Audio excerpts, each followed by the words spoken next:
अस्सलाम वालेकुम। जो लोग हमें ऑनलाइन ज्वाइन कर रहे हैं, बेटा मेरी आवाज ठीक आ रही है? And can you see my screen properly?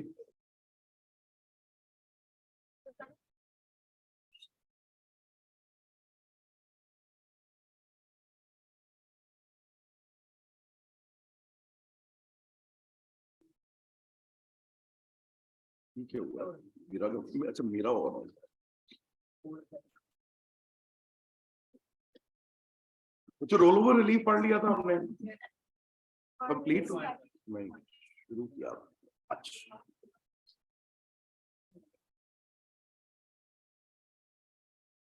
कहाँ तक पढ़ा था ये?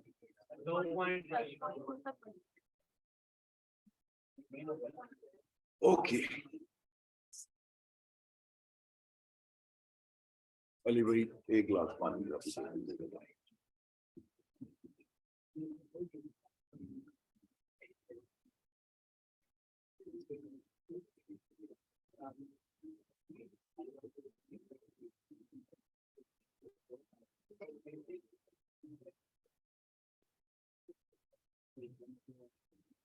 नहीं नहीं ऐसे थोड़ी होता है। बाहू आ रही उसे ए? अच्छा लो वॉइस।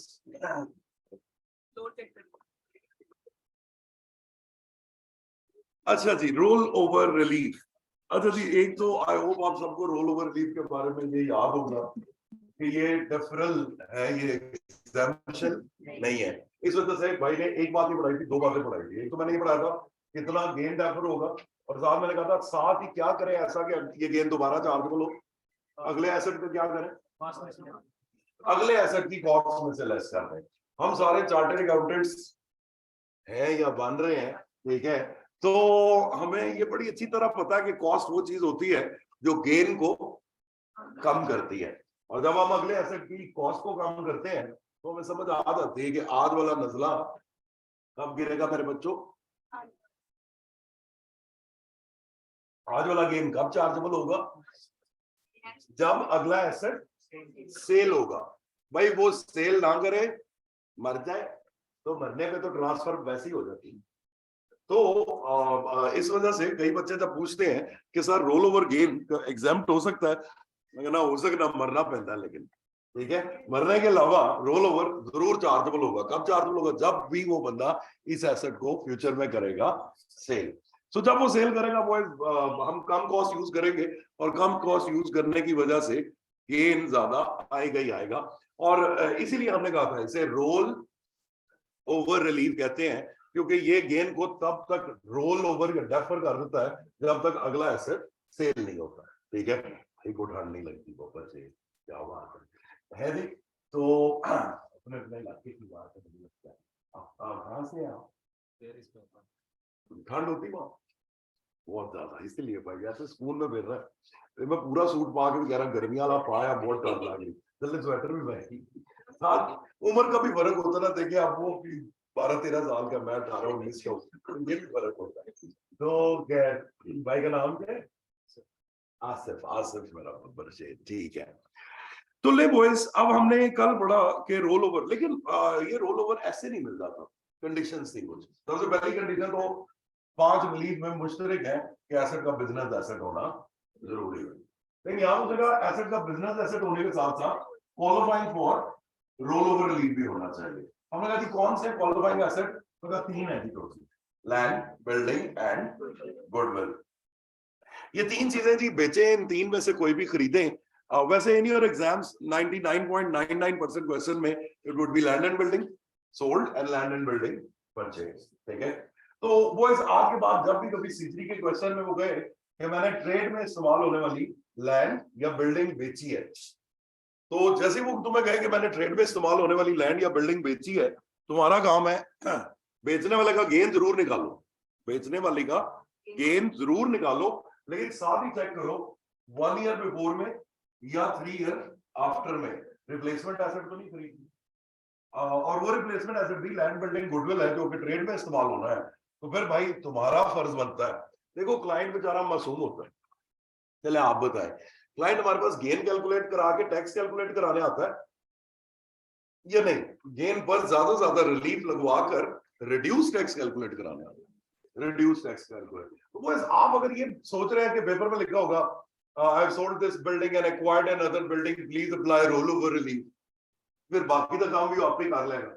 अगर इतना क्लाइंट को आता हो कि ये बेचकर ये खरीदे तो रोल ओवर लगता है, तो फिर बाकी माइनस भी खुद ही कर लेगा, ठीक है। तो क्लाइंट को कुछ नहीं पता, ठीक है, इसी चीज के तो बेटा हमें पैसे मिलने हैं। तो इस वजह से क्लाइंट को कुछ नहीं पता है, आपने बताना है। तुमने वो लैंड एंड बिल्डिंग बेची जो ट्रेड में इस्तेमाल होती है, मे बी ऑफिस बिल्डिंग, और तुमने वो लैंड एंड बिल्डिंग खरीदी है जो ट्रेड में इस्तेमाल होगी, मे बी उससे बड़ी ऑफिस बिल्डिंग, ठीक है। तो इस वजह से यहाँ पर एक रिलीफ है, इसीलिए जो तुमने बेचा उसके गेन को हम तुम्हें भी रेफर करा देंगे। और ये आपने आइडेंटिफाई करना है, या रोल ओवर लग रहा है, या क्योंकि तुमने इसलिए बेचा है क्योंकि ट्रेड सीज हो गई है तो BA DR लग रहा है, तो कौन सा रिलीफ लग रहा है ये बॉयज आपने पता करना है। और मैंने कहा था बड़ा बदकिस्मत बच्चा है वो जिसको सारे रिलीफ लगाने आते हैं, लेकिन उन्हें पता नहीं लगता इतने केड़ा रिलीफ लगना, ठीक है। तो देखिए उसको 7-8 रिलीफ लगाने आते हैं, क्या फायदा हुआ लगाने आने का अगर आपको मौके पे पता ही ना लगे कि इतने लागा सी, ठीक है जी। तो इसलिए ये बड़ा जरूरी है कि अवेलेबिलिटी याद रखें। तो हमने कहा जी रोल ओवर कब मिलेगा, हमने कहा अगर हमने कोई लैंड एंड बिल्डिंग बेची है या गुडविल बेची है और बेचने के 1 ईयर बिफोर 3 ईयर आफ्टर में रिप्लेसमेंट बिल्डिंग खरीद ली है, ये पॉइंट भी पढ़ाया था मैंने। कब हमारा सारे का सारा गेन डेफर होता है, जब हम जितने पैसे आए होते हैं, पैसे जो आते हैं वो बस गेन होती है, प्रोसीड, वो प्रोसीड होती है, मिलती है हमें प्रोसीड है, टैक्स हम गेन पर देते हैं, ये बड़ी जरूरी चीज है। इस तरह से अगर मैं आपको कहूँ सारे पैसे इन्वेस्ट किए हैं तो गेन को ना देखने को, प्रोसीड को देखने, क्या प्रोसीड सारी इन्वेस्ट हुई है, ठीक है। तो प्रोसीड सारी इन्वेस्ट हो जाएगी बॉयज अगर इन प्रोसीड्स के जितनी या इससे महंगी अगली बिल्डिंग खरीदते हैं आप, तो ऐसे ही है। और अगर इन प्रोसीड से कम की खरीदते हैं, जैसा कि हमने सिनेरियो नंबर 2 किया था, हाँ जैसा कि हमने सिनेरियो नंबर 2 में देखा था कि उसने सारे पैसे रीइन्वेस्ट नहीं किए थे, 25,000 रीइन्वेस्ट नहीं किया था।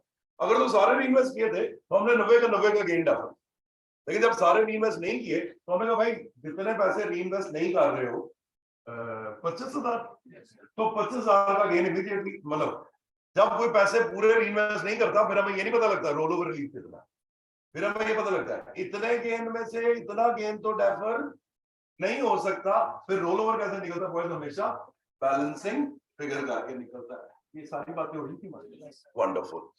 तो ले जनाब रोल ओवर रिलीफ फिर आप कह सकते हैं तकरीबन खत्म हो गया था हमारा, बस 1-2 एडजस्टमेंट छोटी छोटी सी रह गई करते हैं भी। अच्छा अब अगली चीज जो आती है, देखिए इस चीज में जरूर जोर रखें आप अपना कि जो बेचा है वो लैंड बिल्डिंग और गुडविल हो, लेकिन इस चीज पर भी जोर रखें कि वो बिजनेस एसेट पहले हो, लैंड बिल्डिंग बाद में हो। भाई पहली कंडीशन तो पढ़ाइए ना वो बिजनेस एसेट। अब बिजनेस एसेट किसे कहते हैं? तो मैंने आपको कहा था हर लैंड एंड बिल्डिंग जो आप ट्रेड में इस्तेमाल करें वो बिजनेस एसेट कहलाती है, याद है। लेकिन अगर आप उसे किराए पर दे दें तो वो नॉन बिजनेस इन्वेस्टमेंट प्रॉपर्टी कहलाती है। आप उसे खाली छोड़ दें तो भी नॉन बिजनेस इन्वेस्टमेंट प्रॉपर्टी कहलाती है, ठीक है। तो वो इस खाली छोड़ना जो है उसका मतलब ट्रेड में इस्तेमाल हो नहीं सर, बिल्कुल नहीं। उसका मतलब है कि ये नॉन बिजनेस, इसमें कोई ट्रेडिंग एक्टिविटी नहीं हो रही, सो आप कहेंगे ये भी नॉन बिजनेस है, ठीक है। और वो इस बिजनेस, हर वो चीज जो पैसे थे वो बिजनेस नहीं कहलाती। जैसे मैं कह रहा हूं लैंड एंड बिल्डिंग को किराए पर देते तो क्या है, नॉन बिजनेस है, पैसे तो दे रही है लेकिन ये ट्रेडिंग एक्टिविटी नहीं है, ये इन्वेस्टमेंट एक्टिविटी कहलाती है। इस वजह से इससे आने वाली इनकम को भी ट्रेडिंग इनकम नहीं, इन्वेस्टमेंट इनकम, और एसेट्स को इन्वेस्टमेंट प्रॉपर्टीज कहते हैं, ये याद है। अब आपको पता है यार जब भी बंदा कोई बिजनेस शुरू करता है तो बड़े अच्छे इरादों के साथ शुरू करता है, मैंने तो ये कर देना, मैंने तो वो कर देना। लोग कह रहे होते हैं बड़ी बिल्डिंग है यार थोड़ी छोटी ले लो, तुम्हें नहीं पता किधर पहुंच जाना है, यही लोग वो बड़ी सारी एक बिल्डिंग खरीद लेता है, कैपिटल सारा उसमें लगाता है, फिर बाद में मशीनरी उतनी खरीदी नहीं जाती, पता लगता है आधी फैक्ट्री खाली पड़ी, ठीक है। बाद में हमें पता लगता है चलो स्टॉक रख के हमने कोई 20-25% और फैक्ट्री यूज कर ली, अब 25% फैक्ट्री अभी भी खाली पड़ी, चलो महीना को बंदा खाली रख लेना, फिर उनको बाद वड्डन लग जाने, ठीक है, वो पैसे लगाए हुए खाली पड़ी हुई है, तो फिर क्या करोगे? मतलब शाबाश, आपकी इंस्टिंक्ट क्या कहती है भाई, फैक्ट्री 25% जाया हो रही तो रेंट पे दे, ठीक है। अब प्रॉब्लम क्या होगी इससे? अब लेट से मैं कहता हूँ पिछले 10 साल से मैं ट्रेड में एक बिल्डिंग इस्तेमाल कर रहा हूँ, 75%, 25% is always been rented out, या खाली रही है या रेंटेड आउट रही है। बॉयज, अब अगर मैं ऐसी कोई बिल्डिंग बेचता हूं तो इन दैट केस आप कहेंगे सर ये जो गेन आया ये कुछ तो 75% तो बिजनेस गेन है और 25% ये नॉन बिजनेस या इन्वेस्टमेंट प्रॉपर्टी का गेन है। बॉयज, रोल ओवर तो लगता है when a qualifying business asset is sold, तो आप सर आप इसके कुछ गेन पर रोल ओवर लगेगा, कुछ गेन पर रोल ओवर नहीं लगेगा। अच्छा, लेकिन इसको इससे पहले कि आपको एग्जांपल वगैरह इसकी मैं आपको दूं, उससे पहले एक छोटी सी इसमें छोटा सा इशू आता है, उस इशू को रिजॉल्व करने के लिए I can help you with that. खैर, मैं आपको बताता हूँ क्या कहना चाह रहा हूं मैं, पता नहीं क्या हुआ है।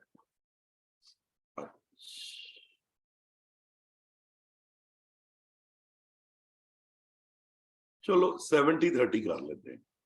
लीजिए एक बिल्डिंग है, 70% it is always been used as a trading asset and 30% it was let out. 75 के बजाय तो 70-30 कर लो, 70-30 लिखा हो। अब हमने कहा जी हमने एक बिल्डिंग बेची which was used in trade, which was a business asset for sure, but it was used 70% for business and 30% for non-business purposes, ठीक है, and accordingly मैंने 70-30 लिख दिया। अब प्रॉब्लम क्या है, वही 3 लाख में से 2 लाख 10 लाख से आके 90,000 का गेन आया हुआ, और मुझे ये पता करना है कि 90 में से कितना गेन डेफर हो सकता है।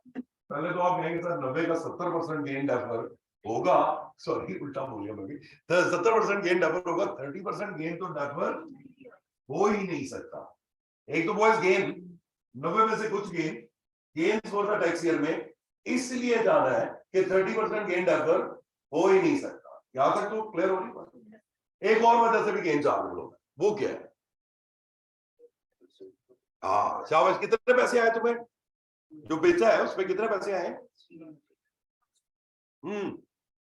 कितने मेरे बब्बर शेयर हो? 300,000, ठीक है, और लगाए कितने?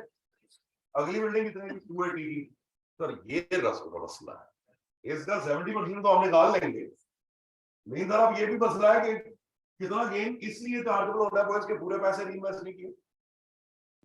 हाँ, कितने पैसे रीइन्वेस्ट नहीं किए, कितने पैसे रीइन्वेस्ट नहीं करते उतना गेन इमीडिएटली चार्जेबल होता है। सर आप ये दो मसले पढ़ लेते, एक तो 20,000, एक तो 20,000 वैसे ही डेफर नहीं हो सकता, ऊपर से आपने ये गुंजल भी डाल दिया अंदर, इस गेन का भी 70% डेफर होगा और 30% डेफर नहीं हो सकता। अब सर ये दो गुंजल एक ही टाइम पे कैसे बेयर करें, तो इसका बहुत हल होता है प्रेजेंटेशन।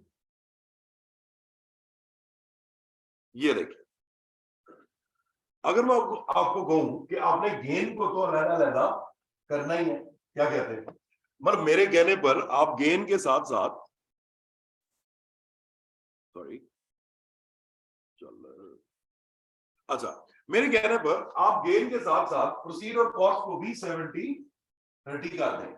उसकी रीजन क्या है, एक बात बताएं, ये जो 63,000 का गेन है इस पे तो रोल ओवर लग सकता है, ये जो 27,000 का गेन है इस पे रोल ओवर सोच में नहीं सकते। ये गेन मतलब अभी ये भी देखा नहीं मैंने कि प्रोसीड रीइन्वेस्ट हुई नहीं हुई, ब्ला ब्ला ब्ला, कुछ भी नहीं देखा, लेकिन मैं आपको कह रहा हूं इस पे रोल ओवर नहीं लग सकता। ये गेन सारे का सारा gains for the tax year में जाना है, इस पे कोई किसी को डाउट कि 27,000 डेफर नहीं हो सकता। सबको क्लियर है? 5 रिलीफ सारे अभी पूरे नहीं हुए, 5 रिलीफ बिजनेस एसेट्स पे मिलने हैं, नॉन बिजनेस गेन पर roll over, hold over, BADR, investors relief या गिफ्ट रिलीफ, पहले 5 रिलीफ नहीं मिल सकते। वंडरफुल। गेन कितना फिर डेफर, ज्यादा से ज्यादा गेन कितना डेफर हो सकता? 63। कितनी प्रोसीड से 63 का गेन निकला? कितनी प्रोसीड से 63 का गेन निकला? शाबाश, 210,000। ये मैंने प्रॉब्लम का सॉल्यूशन दिया आपको, तो आपको पता ही लग गया। Boys, Proceeds from a qualifying business assets are to be reinvested in replacement business assets. Proceeds from a non-business asset need not to be reinvested. Boys, ये बताओ 27,000 का गेन डेफर होना है, फिर 90,000 भी reinvest होना जरूरी नहीं है भाई. गेन 63 का डेफर करना है तो पैसे भी reinvest होने चाहिए 210. हो गए 210 है, हो गए 210 हो गए थी. हमने 280 की अगली बिल्डिंग खरीदी है. सो दैट्स व्हाई ये 63 का गेन पूरे का पूरा डेफर होगा. हाँ अलबत्ता 90 में से आप कहेंगे अभी भी 27,000 का गेन जो है वो gains for the tax year में जा रहा है. वही सबका जा रहा है. Wonderful. So this is how we do it when it is a business, when it is an asset which is sold and it has been used for partially businesses and partially non-business purposes. चलें फिर एक example आप करके दिखाएं आप. लेकिन इस example में और मेरी एग्जांपल में थोड़ा फर्क ही है. मैंने निकाले गेन्स और अगले एसेट की बेस कॉस्ट. आपकी रिक्वायरमेंट क्या है जरा गौर कीजिएगा. एग्जैक्टली आपकी रिक्वायरमेंट है जी calculate CGT payable for the tax year 21-22, assuming all beneficial claims are made. तो वो तो इस तरह का मशहूर की एक लाइन लिखेगा. assuming जो रिलीव लग रहा फाइल लगा के सीजीटी निकाला. अब आपकी जिम्मेदारी है कि इस मौके पर कौन सा रिलीव लगता है और करंट बिस्मिल्लाह करें.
Avoid this thing with or asset business ये लिखा हुआ है लिखा हुआ है ये अक्सर लिखा होगा he has not sold any asset other than this one especially MCQs में ये लिखा हुआ होगा कि इसने इसके अलावा कोई एसेट नहीं बेचा बस इसका क्या मतलब होता है इसका मतलब है gains for the tax year वही होंगे जो तुम निकाल रहे हो उसमें से लॉसेस और एनुअल एग्जामिशन लेस करो एनुअल एग्जामिशन यूज नहीं है अवेलेबल है क्योंकि एक ही एसेट बेचा जिसका गेन आपने निकाला है वो इस लाइन लिखी होने का मतलब होता है एनुअल एग्जामिशन अवेलेबल है यूज करें उसे ठीक है तो जो गेन शेयर निकाले उनमें से एनुअल एग्जामिशन लेस करे बेसिक रेट बैंड कितना है इसका ये गिवन है कि हायर रेट है ले जी गिवन है कि हायर रेट है तो फिर एंड पे 20% रेट लगा दो सही है 11940 भी देख लेते हैं ले जी 11940 यही आ रहा है सबका 11940 ओके लेट्स सी ले जी मिस्टर अच्छा कुछ चीजें हैं जो आपको नोटिस करनी है अभी आपने इसलिए नोटिस नहीं की क्योंकि आपको पता है इन्हें रोल ओवर का क्वेश्चन देता है रोल ओवर दिया सारियां चीजें पूरी होंगी ठीक है लेकिन क्वेश्चन करते हुए आइंदा वो आपको पता नहीं ना होगा रोल ओवर लगना है कि पता नहीं बीएडीआर लगना है, पता नहीं होल्ड ओवर लगना है, पता नहीं गिफ्ट रिलीफ लगना है, ठीक है। तो आइडेंटिफाई कैसे करते हैं सारी चीजें। सबसे पहले तो हमें पता चला mister A sold an office building. This tells us that trade में इस्तेमाल हो रही होनी चाहिए क्योंकि वो ऑफिस बिल्डिंग कह रहा है, लेकिन ढूंढे जरूर क्या पूरी ट्रेड में इस्तेमाल हुई है या उसका कुछ पोर्शन, ठीक है। जैसे उन्होंने कहा building was sold purchase for 320, cost हो गई in 2016 and has always been used 60% for business and remaining 40% has never been used for business purposes. Wonderful. अब एक चीज जो मैंने हाईलाइट नहीं की वो थी 1 मई 2021। ये बड़ी इंपॉर्टेंट डेट है क्योंकि वेरी गुड क्योंकि इससे 1 साल पहले या 3 साल बाद में जिस दिन एसेट बिकता है उसके 1 ईयर बिफोर या इस पे एमसीक्यू था। मतलब पता क्या करेगा वो इतना देके आपको कहेगा अगली बिल्डिंग में कब खरीदूं, 1 जून 2026 में खरीदूं, 1 जनवरी 2021 में खरीदूं, मतलब नीचे ऑप्शन देगा और पूछेगा बताएं इसमें डेफिनेट रिलीफ लगेगा कि नहीं लगेगा। वो एवरी लाइन जब एमसीक्यूज आने होते हैं वॉइस पेपर में, अब वो एमसीक्यूज क्यों देते हैं हम किसी भी एग्जाम में, एमसीक्यूज क्यों रखे था? कौन आपने एमसीक्यूज ज्यादा पेपर दिए 3, आपको यही होता है एमसीक्यूज बेस्ड पेपर क्यों होता है? अब तो सीआर भी तो कॉन्सेप्ट चेक करने के लिए होता है। बड़ी मेहरबानी आप ये मुझे भी धन्य चढ़ गई नहीं मैडम, ठीक है। खैर बस एमसीक्यूज इसलिए होते हैं कि वो पॉइंट्स जो हम सीआर क्वेश्चन में चेक, ये सीआर है ना जो मैंने आपको दिया पूरा सॉल्व करें, ये सीआर है, ठीक है। जब मैं सीआर दूंगा तो मैं कैलकुलेशन चेक करूंगा, इनको मैं कहता हूं इति चेक नहीं कर पाऊंगा, ठीक है। अब मैंने सीआर क्वेश्चन दिया उसमें मैं आपको कहूं 1 ईयर बिफोर के बजाय 2 ईयर बिफोर पे एसेट खरीदा है, अब उसके नंबर कैसे दूं? रोल ओवर तो लग नहीं रहा, आपने ये निकाला टैक्स निकाल देना, अब उसके 10 नंबर कैसे दूं? फिर रोल ओवर डालूंगा तो 10 नंबर, तो मेरी मजबूरी है मैं 1 ईयर बिफोर में खरीदूंगा या 3 ईयर आफ्टर में खरीदूंगा, लेकिन एमसीक्यूज में मैं सिर्फ 1 ईयर बिफोर 3 ईयर आफ्टर के ऊपर क्वेश्चन बना सकता।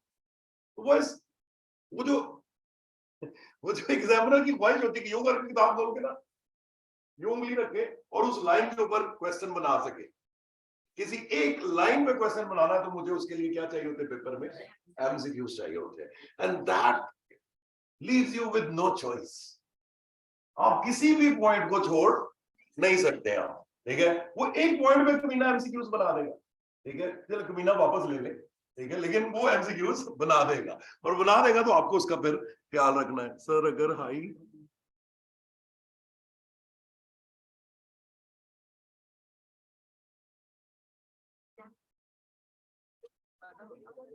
आबिद बेटा सुबह सुबह मिल्क शेक बना दिया तूने आईएचटी और सीजीटी का, है जी।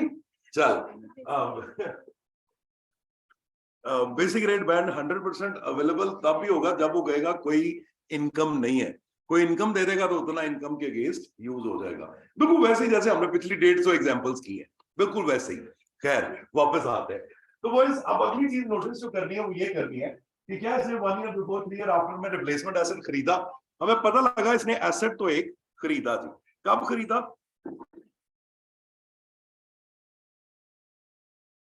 अस्सलाम वालेकुम सर।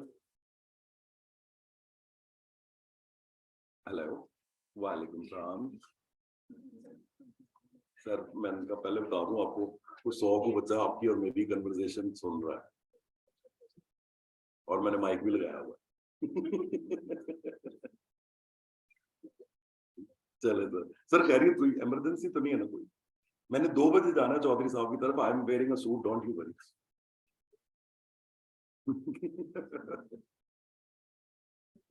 चले ओके सर।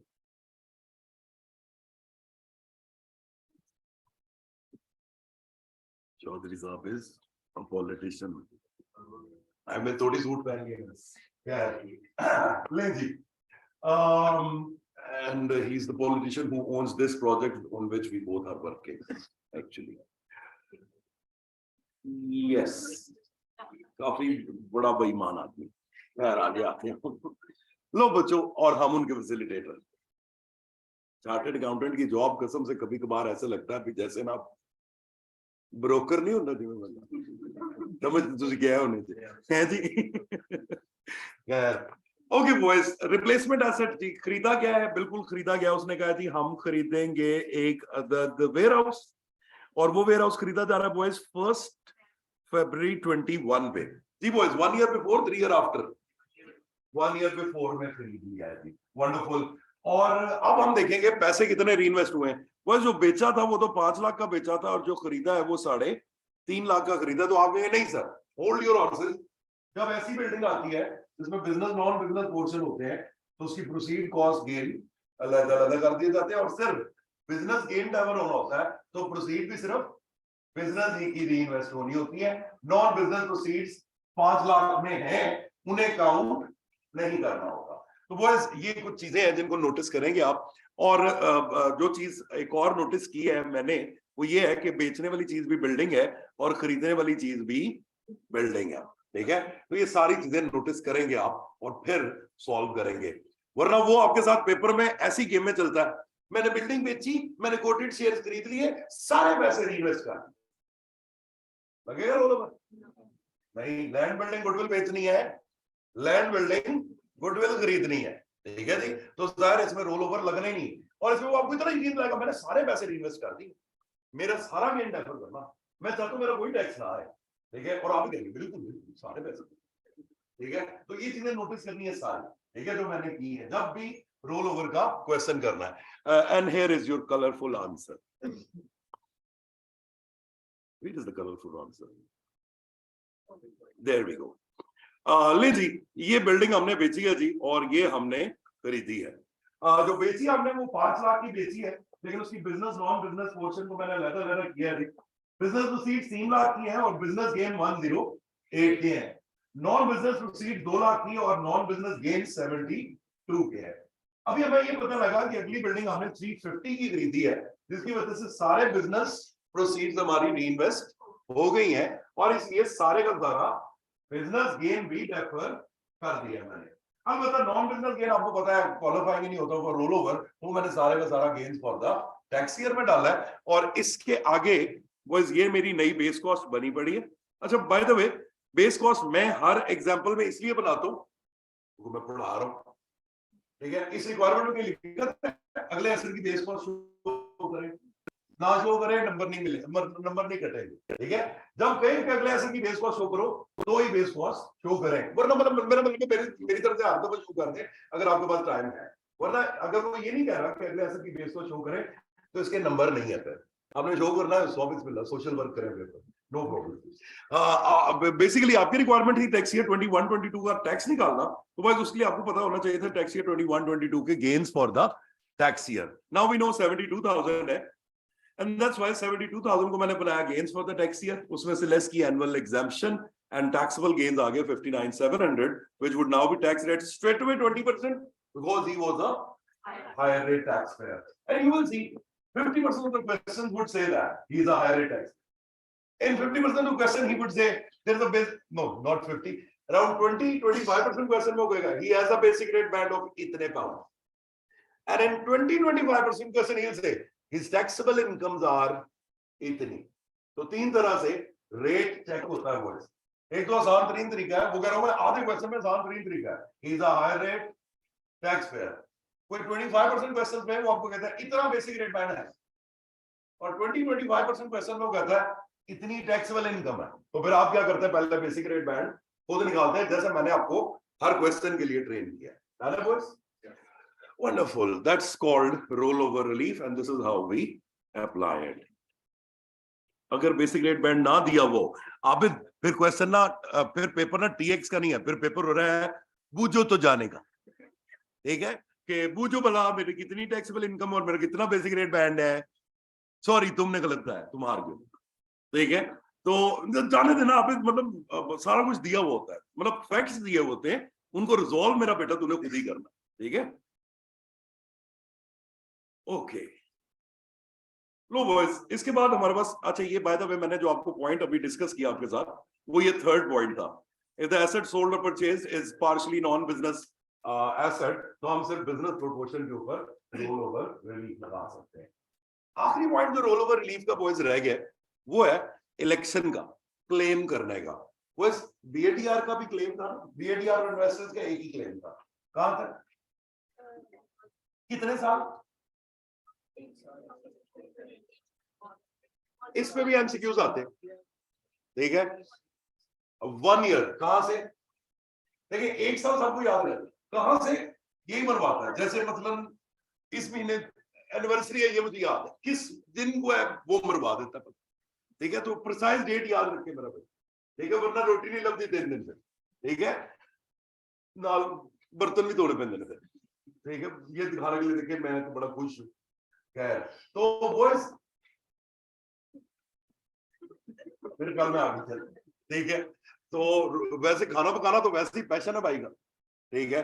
कब बर्तन आप कपड़े आपको पता है आजकल धुल जाते हैं मेरे बेटा, ये मैं दस रहा अगले 3 दिन की करना पड़ता, ठीक है। इसलिए नो कभी जिंदगी में कुछ भूल जाओ, कोई डेट नहीं बोलनी boys, I am talking to you, ठीक है।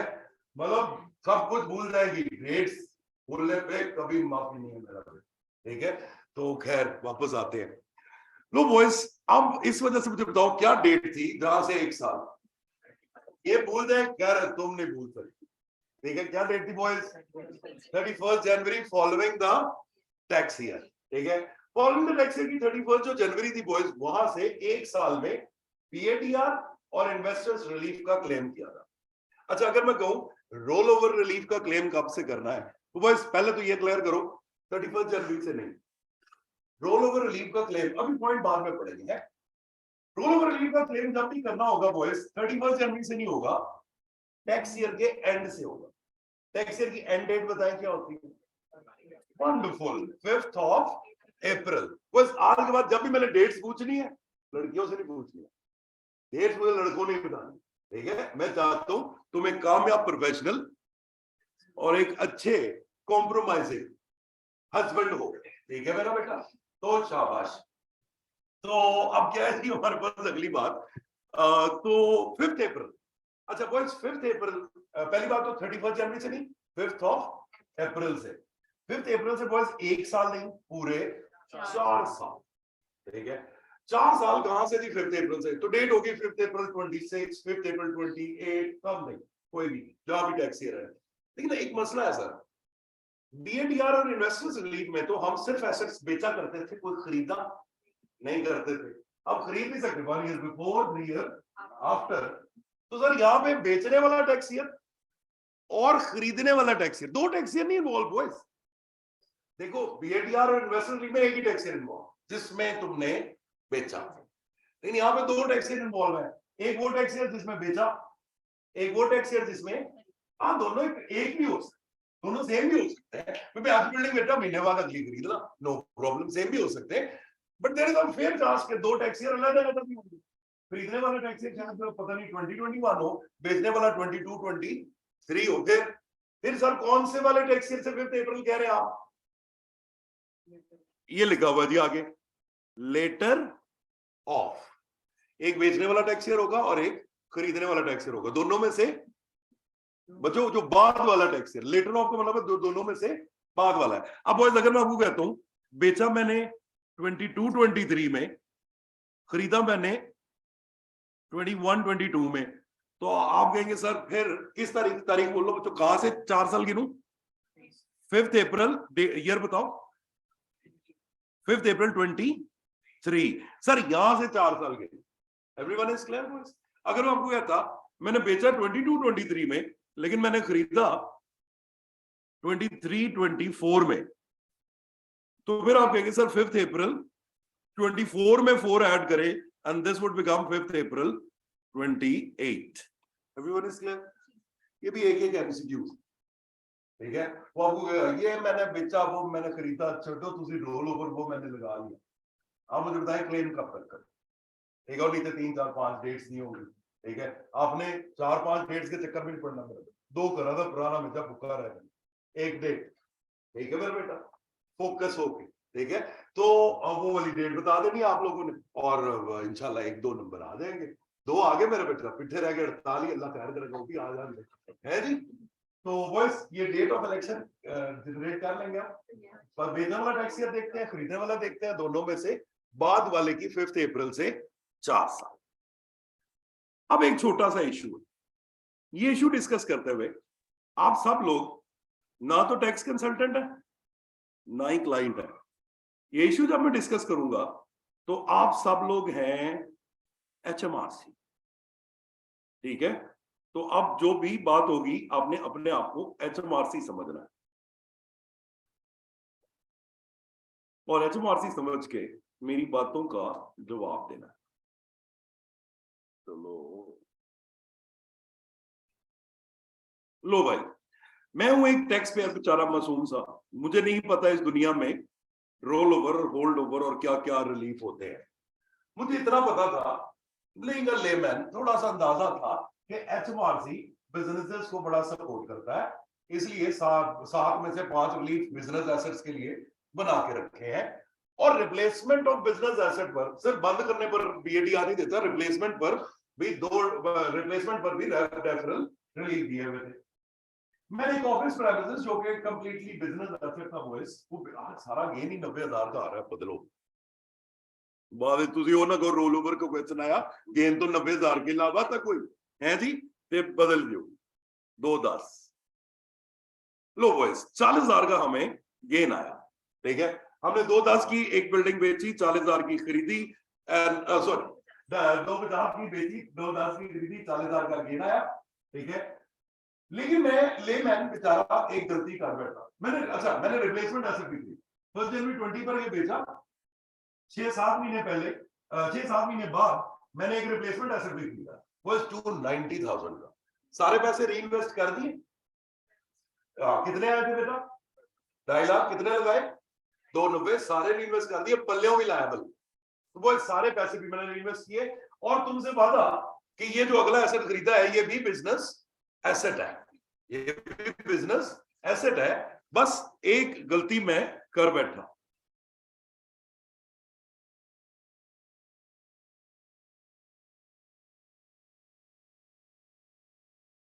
वो एक गलती में क्या कर बैठा, जो रिप्लेसमेंट एसेट था that has to be land, building और गुडविल। बट मैंने कहा बिजनेस एसेट बेच रहा हूं, बिजनेस एसेट खरीद रहा हूं, बेटा पैसा घर ले गया, ये इनकी इकोनॉमी में लगाया हुआ है, इकोनॉमी में लगा हुआ है HMRC, ठीक है। पैसा कोई मैं टैक्स पेयर मासूम लेमैन, ठीक है। मेरा आपसे और आपने जैसे ही मैंने कहा वो गलत था, जैसे मैंने कहा मैंने लैंड बिल्डिंग गुडविल बेची है ट्रेड में यूज होने वाली, और रिप्लेसमेंट में बिजनेस एसेट खरीदा है, लेकिन लैंड बिल्डिंग गुडविल नहीं है। HMRC रोल ओवर दोगे? नहीं देंगे। आपने फौरन जवाब दिया नहीं देंगे। हमने कहा था तो बेचा वो भी लैंड बिल्डिंग गुडविल, तो खरीदा वो भी लैंड बिल्डिंग गुडविल, तो गिरमानी इसमें रोल ओवर नहीं मिल सकता। मैं आगे से मासूम सा लेमैन ये कह रहा हूं, क्यों नहीं मिल सकता? मैं कौन सा आपकी इकोनॉमी से पैसे निकाल के घर ले गया, ठीक है, या तो मैं बेच देता पैसे ले जाता, तो आप गुस्सा भी करते भाई, बिजनेस का पैसा वापस बिजनेस में लगा रहा हूं। मतलब आप समझ रहे ना, मतलब पेटेंट राइट्स लेके मैं केड़ा, मतलब KFC से पेटेंट राइट लेके मैं केड़ा KFC गाड़ी बना के करके जाना, दुकान ही खोलनी बेटा, बिजनेस के पैसे बिजनेस में लगा रहा हूं, मुझे रिलीफ दो। अब HMRC ऐसे मौके पे रोल ओवर रिलीफ, जो कि बेस कॉस्ट मैकेनिज्म पर चलता है, रोल ओवर रिलीफ जो कहता है अगले एसेट की बेस कॉस्ट को कम कर दो, अगले एसेट की लावल कॉस्ट को कम कर दो, कम कॉस्ट कल को खुद ही ज्यादा गेन लेकर आएगी। ऐसे ही मतलब अगर मैं स्टेटमेंट बोलूं, रोल ओवर रिलीफ जो बेस कॉस्ट मैकेनिज्म पर चलता है, एग्री, वंडरफुल। हमें कहीं रोल ओवर रिलीफ लगा दें, आपको क्या फर्क पड़ता है? आप मतलब बादशाह है HMRC, आप कह देंगे लग जाएगा तो लग जाएगा, क्यों नहीं लगा देते?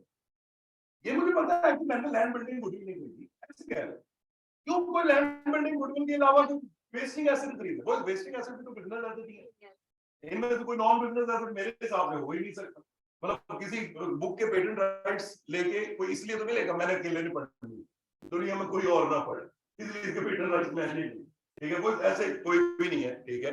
अगर कोई ऐसा अमीर है तो वो आई वुड से सेल्फिश इंसान है, बुरा इंसान, ठीक है। अच्छा है, लेकिन वो इस द थिंग इज कि मैंने बिजनेस का पैसा बिजनेस में लगाया है, आप HMRC मुझे क्यों नहीं देते लोगों को? आपको क्या नुकसान हो जाएगा? ओके, मैं आपकी साइड पे आ गया।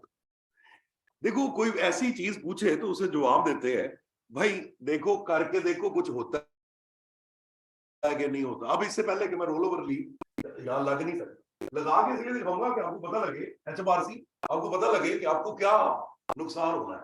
बस जो रोल ओवर है वो गेन को डेफर करता है कि एग्जाम, HMRC को डेफर करता है, आपके आपके लोग डेफर करते हैं गेन को, और उन्होंने आपको दोबारा टैक्स देना होता है, ऐसे ही है। वंडरफुल। अब जरा ये भी बताओ, पेटेंट राइट है मेरे पास या कॉपी राइट है मेरे पास या लीज होल्ड बिल्डिंग, इनमें से कुछ भी है बॉयज, आपको पता है इनकी डेफिनेट यूजफुल लाइफ होगी। इनको वैसे ऐसे क्यों कहते हैं, इनकी डेफिनेट यूजफुल लाइफ होती है जो 50 से ज्यादा ना हो, ऐसे ही है। वंडरफुल। मैं कहता हूं मेरे पास 15 साल के बॉयज गर्ल्स, मेरे पास 15 साल के पेटेंट राइट्स हैं आज, 15 साल बाद क्या मेरे पास कुछ भी नहीं, ऐसे ही है। 15 साल बाद क्या है, कुछ नहीं। अब जरा देखना, गौर करना, अगर तुम HMRC इस सिचुएशन में, किस सिचुएशन में, जब कोई बेचे लैंड बिल्डिंग गुडविल, खरीद ले कोई कौन सा बिजनेस एसेट, वेस्टिंग एसेट, कौन सा बिजनेस एसेट, वेस्टिंग एसेट खरीद ले, तुम ऐसे मौके पे रोल ओवर अगर मुझे दो, जो कि गलत है, ठीक है, तुम ऐसे मौके पर रोल ओवर अगर दो मुझे जो कि गलत है, तो होगा क्या, तो गलत करके देखते हैं, पता लग जाएगा। लेट्स सी, यहां से भी रोल ओवर 40,000 का, नई बेस कॉस्ट बन गई 250,000। वंडरफुल। नहीं, नई बेस कॉस्ट बना के मैं बैठ तो गया हूं, लेकिन क्या ये नई बेस कॉस्ट दोबारा गेन चार्ज कराएगी? अगर मैं आपको कहूं बॉयज गर्ल्स, अगर मैं आपको कहूं ये 15 साल के पेटेंट राइट से मैंने पूरे 15 साल इस्तेमाल किया,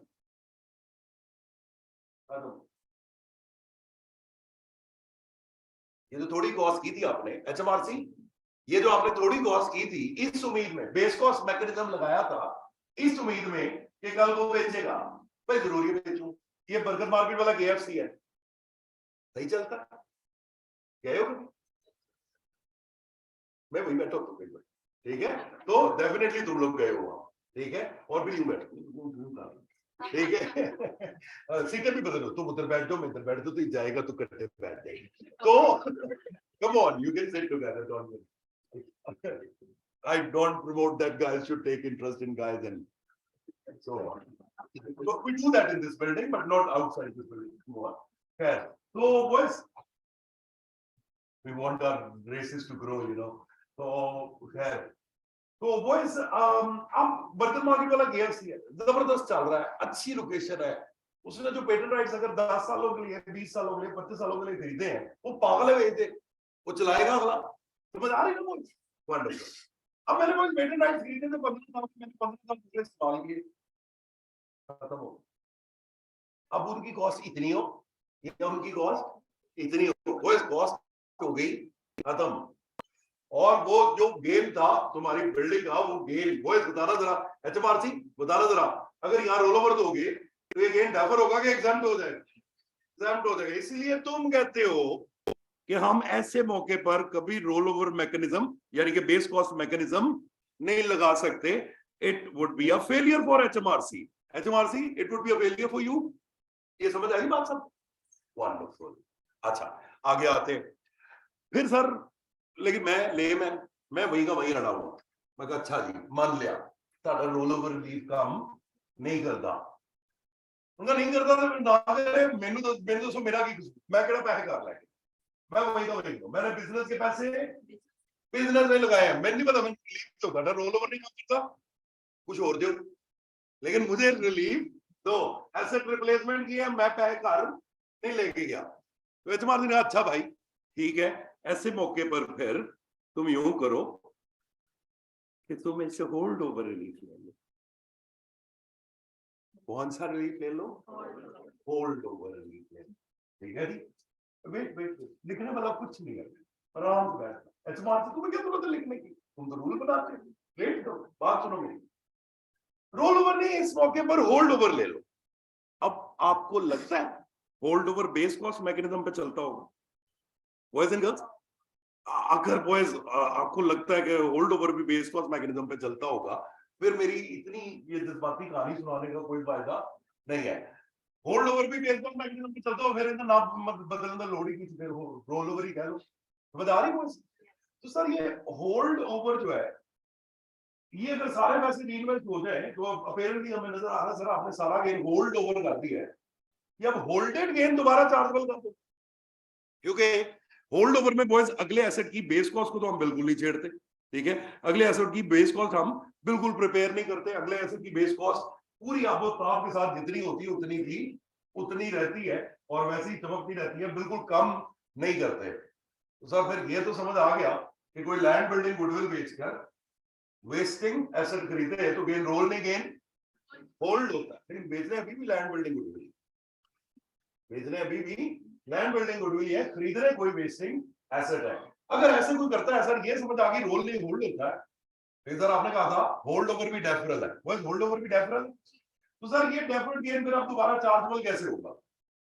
टैक्स कंसल्टेंट्स आज भाई बात हो, ठीक है, टैक्स कंसल्टेंट्स तुम लोगों की मेमोरी की बेस पर हो, अब ये तुम्हारी जिम्मेदारी है कि तुम याद रखो फलां क्लाइंट का इतना गेन टैक्स ईयर, पुराना टैक्स ईयर 1920, टैक्स ईयर 1920 में डेफर किया था। बस आज के बाद तुम अपने क्लाइंट के लिए याद रखोगे, जब कोई क्लाइंट लैंड बिल्डिंग गुडविल बेचकर बेसिक एसेट खरीदेगा तुम गेन को रोल के बजाय होल्ड करोगे और वह होल्ड करते ही याद रखोगे कि ये होल्डेड गेन अब कब किस टैक्स ईयर के gains for the tax year में जाना है, कब इसने चार्जेबल होना है, कब इसने चार्जेबल होने का मतलब है किस टैक्स ईयर के gains for the tax year में जाना है। That is dependent on your memory. Sir वो मेमोरी ठीक है, लेकिन मेमोरी में क्या याद रखे, वो तीन इवेंट्स है, अगर आज के बाद उन तीन में से कोई एक इवेंट हो जाता है जो भी सबसे पहले होगा, वो जिस टैक्स ईयर में वो इवेंट होगा उस टैक्स ईयर में, अब लेट्स से वो इवेंट जाके 1920 के बाद 23-24 में होता है, 26-27 में होता है, 29-30 में होता है, नहीं जाके फ्यूचर में वो तीन में से कोई एक इवेंट जो भी सबसे पहले होता है, बस उस टैक्स ईयर में कितना gains for the tax year में लेके जाओगे, शाबाश, कितना गेन एवरीवन, जो गेन हमने डेफर किया हुआ कितना 40,000, so 40,000 का gain which has been deferred would become chargeable तो मतलब है 40,000 को gains for the tax year में ले लो, किस टैक्स ईयर में, जिसमें इन तीन में से कोई एक इवेंट हो जाएगा। इवेंट पे दबा करना, इवेंट अभी दिखा दूंगा कौन से है, लेकिन समझ आया गेन चार्ज कब करना, जब इन तीन में से कोई हैपनिंग होगी, जिस टैक्स ईयर में होगी उस टैक्स ईयर के gains for the tax year में और कोई गेन आए ना है, वो भावे कुछ बेचे ना बेचे, बस ये 40,000 का gains for the tax year में पहुंच जाएगा। वो कौन से तीन इवेंट है बॉयज, वो ऐसे आपके नोट्स में लिखे हैं, अभी pay attention to the screen, मैंने यहां भी लिखे हैं। वो पहला event, the holded gain would become chargeable on the earlier of, number 1 when it is 10 years of gain being hold over, हमने होल्ड किया था 1920 में बॉयज, हमने होल्ड किया था 1920 में बॉयज, अगर मैं आपको कहूं it is tax year 29-30, it's been 10 years of gain being hold over, so ऐसे कैसे कि होल्डेड गेन 10 साल से ज्यादा है अर्लियर ऑफ द थ्री, ठीक है। अब मैं कहता हूं बाकी दो इवेंट नहीं हुए, दवा करें बाकी दो इवेंट वो नहीं हुए, बस गेन को होल्ड हुए 10 साल हो गए, अब वो टैक्स ईयर 29-30 में मेरी तरफ से मेरा ये क्लाइंट कुछ बेचे ना बेचे, मुझे ये पता है कि 29-30 में मैंने 40,000 का गेन 29-30 के gains for the tax year में लिखना है, आपको भी पता है, wonderful. And why if it is not 29-30, let's say it is 25-26, it's not 10 years, अभी 10 साल नहीं हुए, लेकिन तो आपने बढ़ के नहीं बढ़ के, मैं कह रहा मैं तो बिजनेस का पैसा बिजनेस एसेट में लगा है, वो जिस बिजनेस एसेट में नहीं लगा वो रिप्लेसमेंट बिजनेस एसेट आपने कर दिया सेल, 10 साल नहीं हुए लेकिन रिप्लेसमेंट बिजनेस एसेट आपने सेल कर दिया, वो फिर अजमार दी आगे का वो ना आगे ना पाए आज, ठीक है। बॉयज इस दफा मेरे ख्याल में आप दो games for the tax year में, एक तो 40,000 का गेम जो बॉयज पुराना है वो तो जाएगा, साथ इस दफा मैंने एक वेस्टिंग एसेट बेचा बॉयज, उसका गेन निकालना आता ना, उसका भी गेन निकाल लोगे, बॉयज इस दफा एक एसेट बेचा, पहले तो 10 साल हुए थे ना, कुछ बेचा नहीं था, वो जब मैंने कहा मैंने रिप्लेसमेंट एसेट को बेच दिया 6 साल बाद, 3 साल बाद, 5 साल बाद, मैंने रिप्लेसमेंट एसेट को बेच दिया। अब ये तो बेचा, एक उसका गेन निकालें और एक पिछला 40,000, ये दो gain for the tax year of 25-26 में जाएंगे। वो सबके जा रहे हैं, wonderful.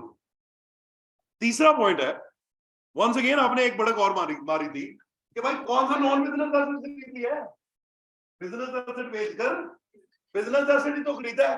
And what if in any tax year this replacement asset becomes a non business asset, जिसकी पॉसिबिलिटी नेक्स्ट टू नन है।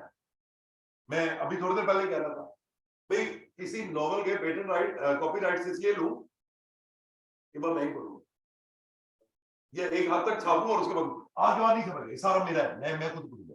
मैं कैसे मैं पेटेंट राइट या कॉपीराइट का नॉन बिजनेस यूज करूं? प्रैक्टिकली पॉसिबल ही नहीं है। ये बार जनरेटर पर इमूवेबल प्लांट एंड मशीनरी, इसका नॉन बिजनेस यूज कैसे करूं? तो मतलब घर दी वायरिंग ते लाइट घर उड़ ही जाना सारा, समझ रहे? मतलब अंड लाने से आप पूरे महल्ले को ना दें, फिर वो बिजनेस बन जाएगा, समझ रहे हैं ना?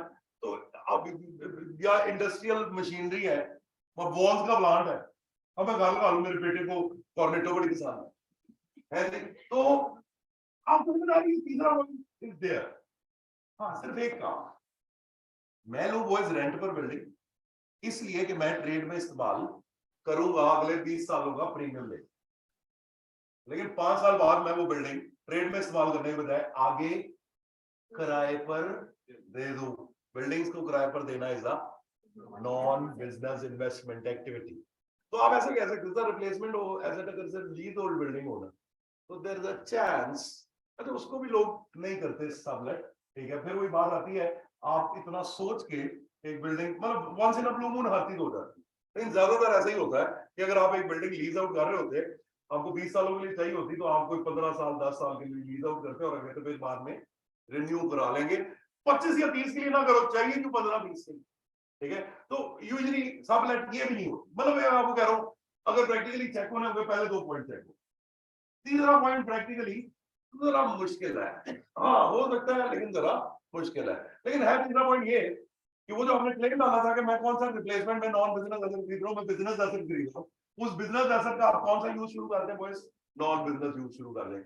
जिस टैक्स ईयर में शुरू करेंगे पिछला 40,000 हो जाएगा चार्जेबल। लो बॉयज, बातें समझ आती हैं वाली? अब आपने घबराना नहीं है, सारी बातें ये भाई ने लिख दी है यहाँ पर, ठीक है? when land, building, goodwill.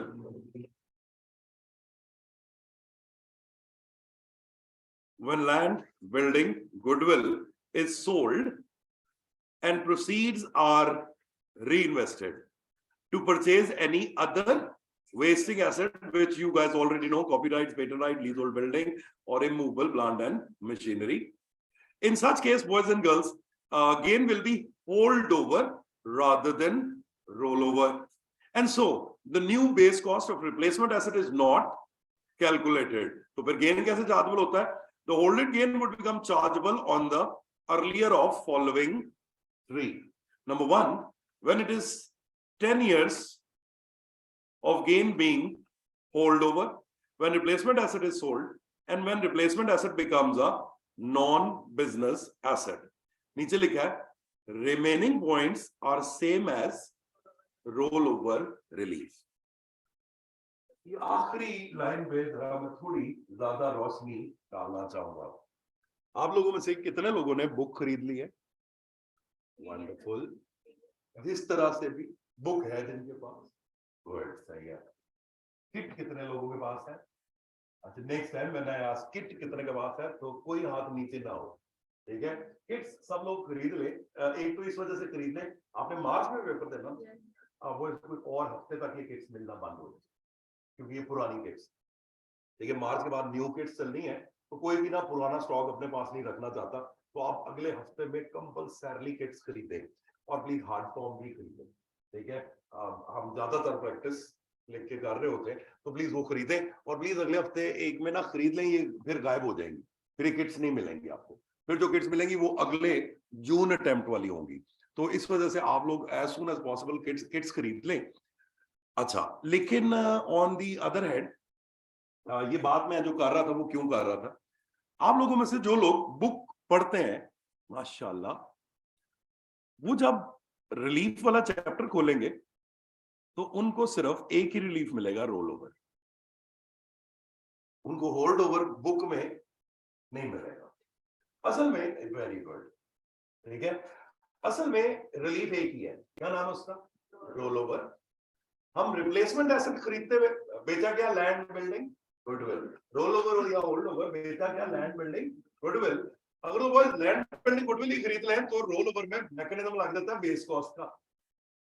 और इसी रोल ओवर में अगर रिप्लेसमेंट एसेट में हम बदतमीजी करें और लैंड बिल्डिंग गुडविल के बजाय वेस्टिंग एसेट खरीद के गए, ये भी बिजनेस एसेट है, तो ऐसे बात कहता है रोल ओवर में भी दे देते हैं, लेकिन इस दफा मैकेनिज्म बेस कॉस्ट का नहीं लगेगा, इस दफा मैकेनिज्म लगेगा गेन विल बी होल्डेड, ठीक है।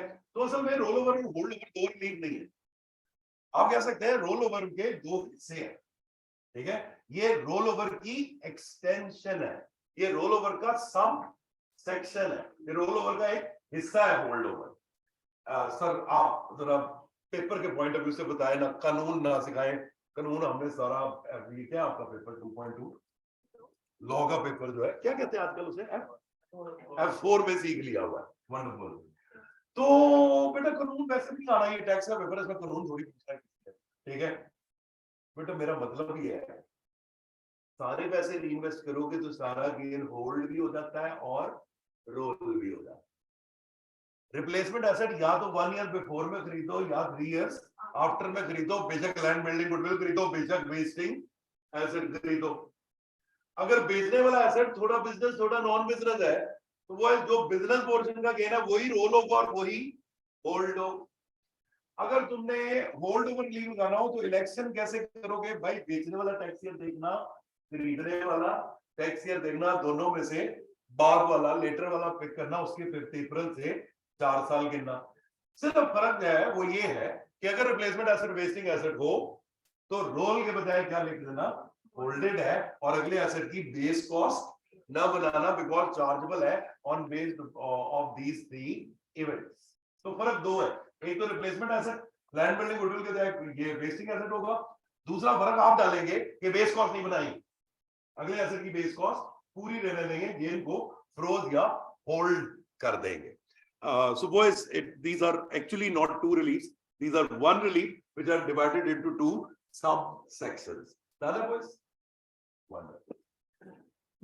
इसके बाद जो रिलीफ हम डिस्कस करेंगे अब, that is called gift hold over relief. इसको पढ़ाते हुए मेरे मुंह से बार बार निकलेगा गिफ्ट रिलीफ, आपने समझ लेना है कि अच्छा सर कह रहे gift hold over relief. you would be penalized if you will use word gift relief, you will call it gift hold over relief। मेरा जो पेपर हो रहा है मैं कैसे, ठीक है, असल में ये रीसेंट चेंजेस है नेम में, तो जो रीसेंट चेंजेस होती है वो कैंडिडेट्स को फौरन अडॉप्ट करनी होती है, ठीक है। हमारे जरा बुढ़े दिमाग हैं, जरा भूल जाते हैं, तो वो बात फ्लो में गिफ्ट रिलीफ निकलेगा, आपने समझ रहा गिफ्ट होल्ड ओवर कह रहा था, ठीक है।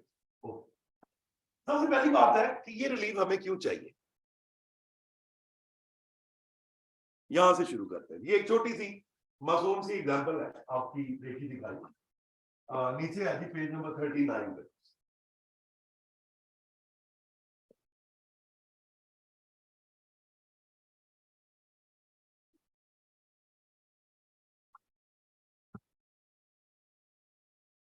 ओके, एट 1 जनवरी, पहले जरा सिचुएशन समझनी है आपने, क्या सिचुएशन जनरेट होती है कि आप कहते हैं यहां पर हम गिफ्ट होल्ड ओवर रिलीफ लगाना चाहते हैं।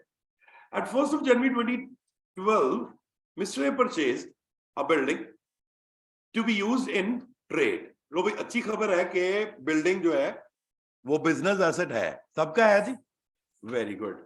फॉर 1,10,000 ओरिजिनल कॉस्ट हो गई थी। At 1 May 2021 Mr. A transferred the building to his son। वो इस प्रोसीड्स क्या यूज करूंगा मैं? Market value. सन स्पाउस नहीं ना होता, तो क्या यूज करेंगे? Market value other than spouse. Market value of the building was 200,000 at that time, या at the time of transfer market value was 200,000। अभी कोई गिफ्ट लीव शीट नहीं पढ़ना हमें, आप मुझे बताएं, अगर हम गए मिस्टर ए का गेन निकालना है तो प्रोसीड हम 2 लाख यूज कर रहे हैं, कॉस्ट हम 110 यूज कर रहे हैं, फिर 90,000 का गेन आ गया। चलो खैर ठीक है। तो बॉयज 90,000 का गेन आ रहा है बाप को। हाँ जी, जो बेचता है उसे गेन आता है, या जो खरीदता है उसे गेन आता है? कौन बेचता है? मिस्टर ए, बाप। ठीक है, तो मिस्टर ए ने अपने बेटे को एक एसेट दिया है, वैसे नीचे लिखा है कि उसने बेटे से कितने पैसे लिए। बॉयज रेलेवेंट इररेलेवेंट, नीचे लिखा है पहले सिनेरियो में उसने अपने बेटे से 1 लाख लिया, दूसरे सिनेरियो में 1.5 लाख लिया। आप कहेंगे पहला सिनेरियो या दूसरा scenario, actual proceeds are to be ignored and we will replace the actual proceeds with market value. अच्छा, तो बॉयज मैं पहला सिनेरियो कहूं या दूसरा सिनेरियो कहूं? मिस्टर ए पे कितना गेन है? हाँ हाँ शाबाश, 90,000 का। ले जी, अब आप कह रहे हैं पहला सिनेरियो हो या दूसरा सिनेरियो हो, भाई उसने अपने बेटे से 1 लाख लिया हो या 1.5 लाख लिया हो, सब भी लगे। हमने तो एक्चुअल प्रोसीड को रिप्लेस कर देना विद मार्केट वैल्यू। लिखना लिखना नहीं, अभी वेट करना है शाबाश, मैं टाइम दूंगा बाद में। अगर ना तो याद कराना सर, आपने कहा था टाइम दूंगा। ठीक है, अब बात चलो। अच्छा बॉयज 2 लाख हमने कहा प्रोसीड है, लेस कॉस्ट की 90,000 का गेन आया। और बताओ जरा बेटे के लिए कॉस्ट क्या होगी? शाबाश, हाँ हमने कहा था 1,10,000 के एसेट पे माना गेन आया 90 का, तो अब आप दे रहे हैं ना 90,000 पर टैक्स। तो इस फैमिली को अब गेन किसको कहना है? जो 2 लाख से ऊपर हो, क्योंकि 2 लाख तक पर टैक्स हम दे चुके। खाता क्लियर करने वाली टेक्निक सिखाई थी ना आज का, लाख नहीं है, फर्क कोई नहीं पड़ा। ठीक है, तो शाबाश। डोनी की कॉस्ट क्या boys? 200,000। Everyone is clear? Wonderful. ये पढ़ा हुआ है, इसमें कुछ नया नहीं है, ये सारा पढ़ाया हुआ है। अच्छा दूसरे सिनेरियो पर आ जाऊंगा। अगर कितने पैसे लिए दूसरे सिनेरियो में बेटे से? 1,50,000। डजंट मैटर सर, ये दूसरा सिनेरियो है और बिल्कुल सेम कैलकुलेशन है। हम फिर दोबारा ना 100 लेंगे ना 150 लेंगे, हम तो लेंगे 200,000। गेन आएगा बाप को 90 का, बेटा रख के बैठा 2 लाख पे। सर क्या साबित करना चाह रहे हैं? एक तो ये साबित करना चाह रहे हो तुम लोग रिवाइज नहीं कर रहे, तो प्लीज रिवाइज करो। दूसरा मैं ये साबित करना चाह रहा हूं, गेन पर कोई फर्क नहीं पड़ता कि आप कितनी एक्चुअल प्रोसीड लेते हैं, क्योंकि हम एक्चुअल प्रोसीड कभी यूज करते ही नहीं। हम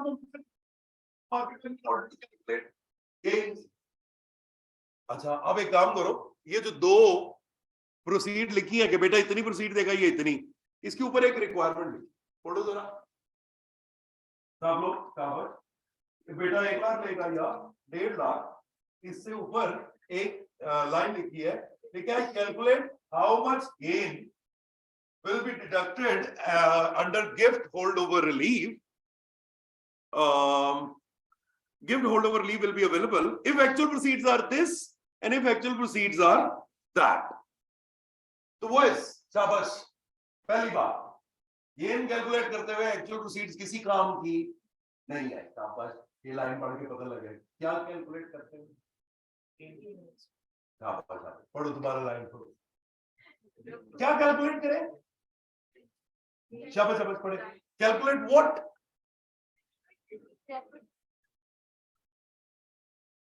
calculate how much gain will be. शाबाश, क्या कैलकुलेट करें? गिफ्ट रिलीफ कैलकुलेट करें।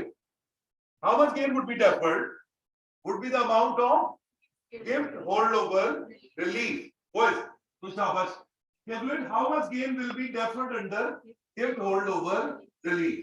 मुश्किल है, छोटे भाई को फोन कर लो, उसको तर्जुमा करके बताए है जी। शाबाश। तो बॉयज मैं पहले दिन कहा था आप लोगों को आगे पढ़ेंगे रिक्वायरमेंट समझाने, रिक्वायरमेंट पहचानने की, रिक्वायरमेंट समझने की आदत डालें। ठीक है, पहचानना छोड़ दें, खत्म हो गया लॉर्ड बोर्ड, इतने तुक्के डाल पास नहीं होना। ठीक है, तो वो ध्यान समझनी पड़ेगी बात। गेन कैलकुलेट करते हुए सर ने पार्ट ए में पार्ट बी में deem proceed market value use किया और गेन 90 ही निकला है। हाँ अभी सर पार्ट ए में और पार्ट बी में जो गिफ्ट रिलीफ माइनस करेंगे, हमारे हिसाब से किसी की एक्चुअल प्रोसीड कितनी है इससे फर्क गेन पर नहीं, गेन में से माइनस होने वाले रिलीफ पर पड़ता है। वो रिलीफ कम होगा या वो रिलीफ ज्यादा होगा एक्चुअल प्रोसीड्स का गेन की कैलकुलेशन से नहीं, गेन में लगने वाले relief, gift hold over relief का। ये गेन बना थोड़ा थोड़ा। Wonderful, good. तो भाई कोई लाख लेता है या 1.5 लाख और वो गिफ्ट रिलीफ नहीं लगाता, तो आपके 90,000 में तुम टैक्स दो और सन हो गए तुम 2 लाख अपनी कॉस्ट बना के रखो, खत्म बात। ठीक है। अब अगली बात आती है कि ये जो बाप था, ये अब आपको कहता है यार तुम किस चीज के कंसल्टेंट हो। फर्स्ट केस वाइज कितने पैसे लिए अपने बेटे से? 1 लाख। कॉस्ट क्या थी? 1,10,000। कॉस्ट से कुछ ज्यादा होना उसे गेन करते। इसने अपने बेटे से लिया सिर्फ लाख। थोड़ी देर के लिए टैक्स नहीं, वैसे ही वो आपसे कन्वर्सेशन कर रहा है, कह रहा मैं लाख रुपया ले आया तो 1,10,000 की मैं खरीदी, तू क्या को चार्टर का हो, तू 90,000 का ले आया। फिर आपने उसे एक्सप्लेन किया सर वो ना एचएमआरसी का रूल है कि आप बेटे से जितने मर्जी पैसे लें, हम एक्चुअल प्रोसीड तो यूज नहीं करते, हम तो यूज करते हैं डीन प्रोसीड। गेन तो सर आना ही आना है, दर्द हो रही है आपको तो कोई हम कुछ नहीं कर सकते, गेन तो चार्जेबल होना है, रूल है। ऐसे ही है बॉयस। हाँ अलबत्ता हम आपको इस पर रिलीफ ले देते हैं, लेकिन रिलीफ लेने के लिए आज खाली आपकी रजामंदी नहीं चाहिए, दोनों की रजामंदी भी चाहिए। आज जो क्लेम साइन होके बेटा जमा कराना नहीं है इस पास, तो खाली डोनर की नहीं, डोनर और डोनी दोनों के साइन होके आप बेटे को मना लें, हम आपको एक रिलीफ ले देते हैं। और रिलीफ क्यों ले देते हैं, क्या वजह है कि रिलीफ मिल जाएगी यहां पर? तो बॉयज एंड गर्ल्स, जब भी कोई whenever asset is sold within connected person, gain becomes chargeable upon donor due to deemed proceeds of market value. Well, we are right here कि donor को 90,000 का गेन आया हुआ है. Gain in such case could be deferred if the asset transferred was either number 1 or number 2 or number 3. Boys अब आप लोग मुझे बताएं, हमने जो ट्रांसफर किया है what is it? Number 1, number 2, number 3, क्या ट्रांसफर किया वैसे? A building which was used in trade. Boys and girls, और ना देखिए पता है कि गिफ्ट लीव की कंडीशन इतनी सीधी है। मैंने आपको कहा कोई भी लैंड बिल्डिंग गुडविल जो ट्रेड में इस्तेमाल की हो डोनर ने, कितने साल डजंट मैटर, कल खरीदी, एक दिन इस्तेमाल की, परसों गिफ्ट कर दो, कोई मसला नहीं। मतलब ये ना इस रिलीफ की कंडीशंस बस इतनी है बिजनेस है, हाँ जी है लाल, जस्ट लाइक दैट। ठीक है। हाँ लेकिन रजामंदी दोनों की होनी चाहिए। अगर बिजनेस एसेट नहीं है सर, शेयर है, फिर बेटा कोई बात नहीं, शेयर है तो भी मिलेगा। मतलब यही अपने बेटे को बॉयज एसेट देने के बजाय दे रहा होता किसी कंपनी के शेयर्स, तो आपका काम है फौरन देखे is it an unquoted trading company. If it's an unquoted trading company, ये भी देखने की जरूरत नहीं है कितने परसेंट शेयर होल्डर। आगे लिखा हुआ है क्या? Regardless of percentage of share holding of donor. Donor की कितनी शेयर होल्डिंग है it doesn't matter at all. अगर ये अनकोटेड शेयर है, मतलब हम कह सकते हैं unquoted share, unquoted trading company के शेयर पर तो होल्ड ओवर लीव तो लगाया है। ऐसे ही है बॉयज, वंडरफुल। क्योंकि मेरे पास 2% हो या 100% मैटर ही नहीं कर रहा। हाँ लेकिन अगर कोटेड कंपनी के शेयर्स हैं वो फिर जरा मुश्किल है काम। वो कहते जी ऐसे शेयर्स जो कोटेड कंपनी के हो उन पर भी गिफ्ट लीव लग सकता है, but boys you should have at least 5% share holding before sale. अब बेचने से पहले आपका मतलब 5% मालिक होना जरूरी है अगर कोटेड शेयर है, बिल्कुल जरूरी नहीं है अगर अनकोटेड शेयर है। अच्छा बॉयज पेपर में मैं एग्जामिनर तुम्हें कैसे बताऊंगा कि मेरी इस कंपनी में कितने परसेंट शेयर होल्डिंग है? एक तो ऐसे बता दूंगा he is 9% share holder, he is 2% share holder. कभी कभार वो ये नहीं बताता how much percentage of share holder he is. वो कहता है this APLC is personal trading company of mister A. ये मिस्टर ए की पर्सनल ट्रेडिंग कंपनी है। बस अगर मेरी किसी भी कंपनी में 5% या उससे ज्यादा होल्डिंग हो तो उसे क्या कहा जाता है कि ये मेरी पर्सनल ट्रेडिंग कंपनी। बस कई दफा ऐसा होगा वो बताएगा नहीं 5%, 6%, 8%, ये कह देगा not a personal trading company, yes it is my personal trading company. तो आपको पता लग गया 5% है या 5% नहीं। और ये 5% सिर्फ कोटेड में चेक करें, अनकोटेड में चेक नहीं करें। Okay wonderful. And last one is in this case there is a further requirement that both donor and donee should jointly elect for the relief which must be claimed within 4 years from the end of the tax year. वैसे 31 जनवरी से कि 5 अप्रैल से? End of the tax year. जिस tax year में gift करेंगे boys, उस tax year के and से 4 साल के अंदर अंदर, लेकिन इन दफा डोनर डोनी दोनों के साइन होना जरूरी. बॉयज एमसीक्यूज में ऐसे पूछता है, in order to claim gift holdover relief, by what date they must submit the claim and who must sign it? ठीक है, तो you will say, you will say Mr. A and his son want donor डोनी नहीं करते. चलिए तो तुम मुंह पे बैठे हो क्यों पुत्र दरगा डोनर डोनी, ठीक है, तो मतलब नाम लेते हैं, पेपर में नाम लिया जाता है. ठीक है, ओके, वंडरफुल. ले जनाब, अब ये वाली सर सारी बातें तो हमारी पूरी है, तो फिर रिलीफ लगवा दें. आओ बेटा, रिलीफ लगाते. ये देखें जरा. अब बॉयज शाबाश, हमने कहा क्या कंडीशंस होती हैं. फिर रोल ओवर में तो बहुत कंडीशन थी. अगला एसेट तब तक खरीदो 1 ईयर बिफोर, 3 ईयर आफ्टर, सारे पैसे रिइन्वेस्ट करो, लैंड बिल्डिंग गुडविल बेचो, लैंड बिल्डिंग गुडविल खरीदो. यहाँ कुछ नहीं, उनका बिजनेस एसेट है, मिल जाएगा. अनकोटेड शेयर है, मिल जाएगा.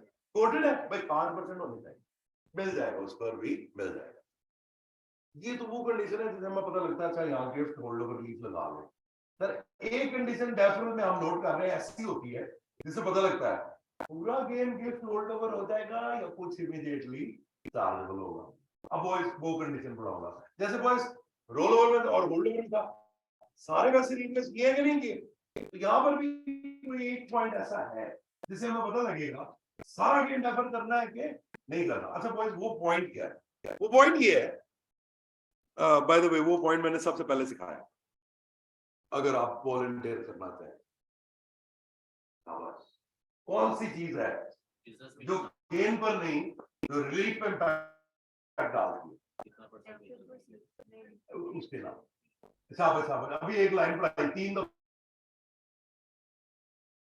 अभी करो इस बेटा गेन कितना इसलिए हम डील प्रोसीड हमेशा के लिए यूज करते हैं. लेकिन शेयर में से कितना गेन गेम ट्रेलिंग होना है, उसके लिए आप जरूर देखते हैं कि एक बंदे की एक्चुअल प्रोसीड क्या है. पहले शुरू टॉपिक नहीं सीखा, मैंने कहा था इससे तो फर्क नहीं पड़ेगा कि कितने प्रोसीड ले रहा है गेन की कैलकुलेशन पर. नहीं तो मैं गेन में से गिफ्ट माइनस करूंगा, ये बड़ा इंपॉर्टेंट है कि अपने बच्चे से असल में कितने पैसे ले रहा है. तो असल में कोई कितने पैसे लेता है बस गेम तक तो वो बिल्कुल रेलेवेंट नहीं है. लेकिन जब गिफ्ट लीव माइनस करने लगो तो फौरन देखो क्या इसने अपनी कॉस्ट से ज्यादा पैसे तो नहीं लिए. बॉयज सिनेरियो 1, क्या इसने अपनी कॉस्ट से ज्यादा पैसे तो नहीं लिए. कॉस्ट कितनी थी, कितने पैसे लिए इसने, तो ज्यादा पैसे तो नहीं लिए. वंडरफुल. इसने कोई बच्चे से गेन तो नहीं कमाया. बच्चों इसने अपने बच्चे से कोई गेन नहीं कमाया. एचएमआर कहता है भला आदमी है, इसने अपने बच्चे से कोई गेन नहीं कमाया, तो इसको कोई गेन चार्ज भी ना करो, इसका सारा गेन क्या कर दो, डेफर कर दो. लो बॉयज हो गया सारा डेफर. मुझे बताना जरा, मैं अगर बॉयज गर्ल्स बताना आंसर पे फर्क पड़ेगा. मैं अगर अपने बच्चे से 0 प्रोसीड लेता या 1,10,000 तक कोई भी प्रोसीड ले लो, कैलकुलेशन वुड रिमेन सेम. क्योंकि आप कहेंगे सर अगर आप अपनी ओरिजिनल कॉस्ट, बस मुझे गेन पता कब चार्जेबल होना, जब मैंने अपने बच्चों से गेन कमा लिया, तो मैं कोई भी प्रोसीड रख लूं 0 से अलाउबल कॉस्ट तक, 0 से अलाउबल कॉस्ट तक, तो मेरा सारे का सारा गेन डेफर होगा. यहां तक भाई के साथ. वंडरफुल. बी पार्ट पे इधर इधर इधर सबने देखना है, अभी टाइम मिलेगा नोट करने का. वादा बॉयज दूसरे केस में इसने जो अपने बच्चे से असल में प्रोसीड लिए हैं, बॉयज कितनी लिए हैं, 1.5 लाख. सब लोगों ने अपनी तरह देखना बॉयज. अगर 1.5 लाख प्रोसीड लिए हैं तो ये देखो जरा, माना गिफ्ट लीव लगाना है, लेकिन एक सेकंड के लिए जरा जस्ट फुल पर्सन बन के सोचो तो सही. बच्चे से इसने कितने पैसे लिए, 1.5 लाख. इसने खुद कितने का खरीदा हुआ, इन्हें पुत्र नहीं छड्या थी, पुत्र छुरी फेरती किन्ने थी, बेटे से गेन कमा लिया. चेक करें जरा, चेक कर रहे हैं बॉयज. ऐसे बात कर तू पुत्र सके पुत्र नहीं छड्या, असि तेन छड्डांगे नहीं छड्डांगे. कितना गेन बच्चे से कमाया इसने, 40,000 गेन. टोटल कितना आया वैसे 90. तो भाई एचएमआर जी कहता है जेड़ा गेन तू अपने सके पुत्र नहीं छड्या ਅਸੀਂ ਤੈਨੂੰ ਕਿਵੇਂ ਛੱਡੀਏ? तो वो 90 में से अब 40 का गेन डेफर नहीं हो सकता। अब जो डेफरल है वो होगी बैलेंसिंग फिगर। वो इस कहानी समझ आ रही है? वंडरफुल। तो हम कहेंगे कितना रह गया बाकी, इतना। तो वो ये 50,000 का गेन डेफर हो जाएगा, 40,000 का गेन प्रॉफिट एक्सेल में जाएगा, and this is your difference of the base cost. अच्छा, लेकिन एक चीज रह गई बस, सिनेरियो 1 या सिनेरियो 2, सर इधर से गिफ्ट होल्ड ओवर लीफ लगा रहे हैं और उधर से लेस कर रहे हैं अगले बंदे की कॉस्ट में से। लड़की तुम्हें कौन पढ़ा रहा है यहाँ पे? है मैं पढ़ा रहा हूँ, फिर इधर देखो। अच्छा, तो मैं कह रहा हूं कोई नोट ना करे, कुछ ना करो, ठीक है? इधर देखो, शाबाश। मैं तुम्हें कहा मैं बड़ा पॉजिटिव हूं, मेरी तरफ ना देखे मैं अच्छा नहीं फील होता मुझे, सब मेरी तरफ देखो। इसलिए तो पढ़ाना शुरू किया मैंने, इसलिए भाई ढोलकी पे बच्चे सबसे ऊंची गाना गाते सारे मेरे लिए, ठीक है? हर बंदा कहीं ना कहीं अंदर से मीरा हो, मानता कोई नहीं है, एक मीरा मानती है, एक मैं मानता हूं, बस। ठीक है कि हमें पसंद है, हमें देखो, ठीक है? Okay, coming back. So boys girls, हमने जो पॉइंट में डिस्कस कर रहा था वो ये था, सॉरी, हाँ जी, बैलेंसिंग फिगर, और ये गेन निकला। सो बॉयज एंड गर्ल्स, आप लोगों ने ये बात अच्छी तरह से दिल में बिठानी है कि ऐसे का बिजनेस एसेट होना या अनकोटेड शेयर्स होना या कोटेड 5% शेयर्स होना जरूरी है, लेकिन उसके बाद फौरन ये देखनी है कि इसने एक्चुअल प्रोसीड्स क्या ली है।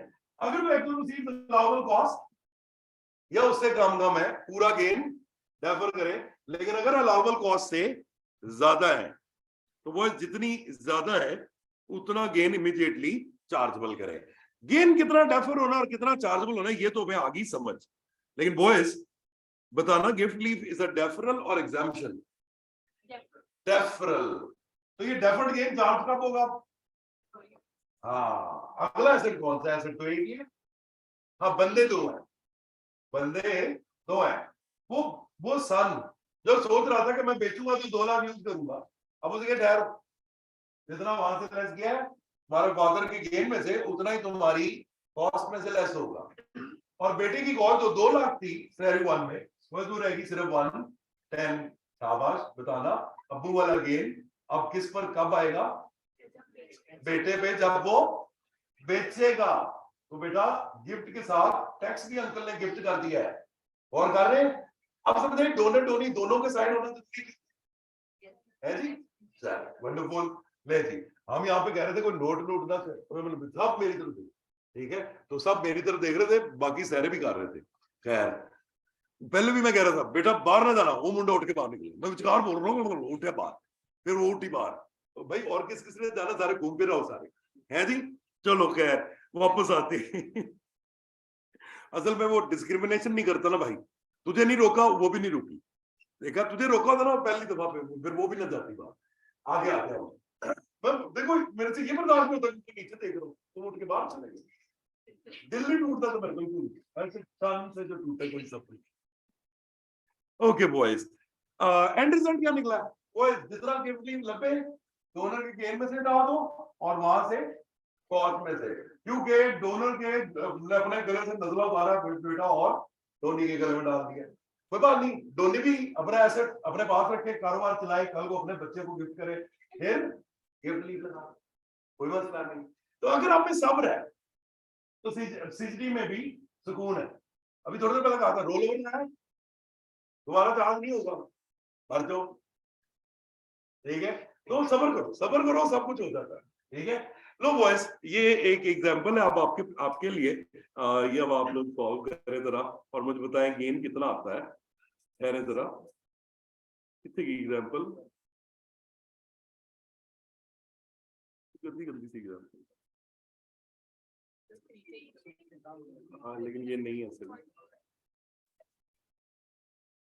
रोनल। ओके,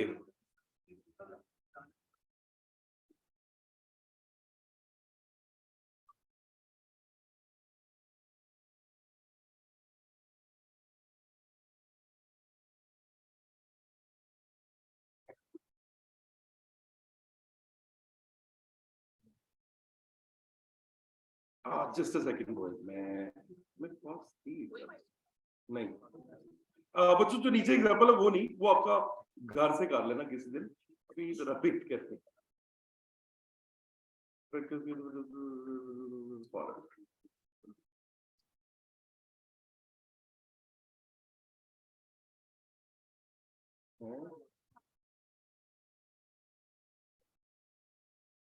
एसी हमने ना पीछे से बंद किए होते सर्दी में, हम कहते हैं जाया नहीं करते इलेक्ट्रिसिटी, तारों में भी जाया नहीं होनी चाहिए।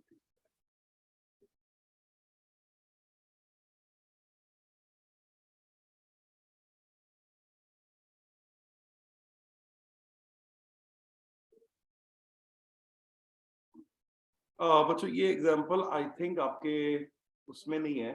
अच्छा सॉरी, सबसे पहले तो वॉइस, ये जो एग्जांपल मैंने सॉल्व किया आपके सामने और नोट नहीं करने दी, पहले वो नोट कर लें आप लोग, फिर मैं आपको अगली एग्जांपल पर ले चलता हूँ।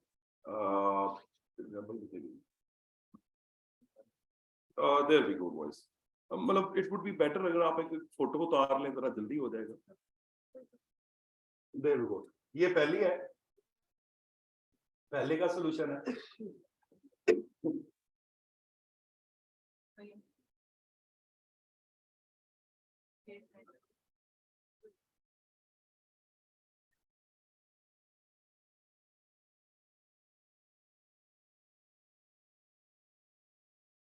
ले जी, ये दूसरे का,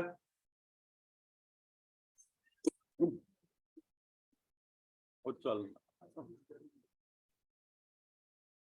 देयर वी गो।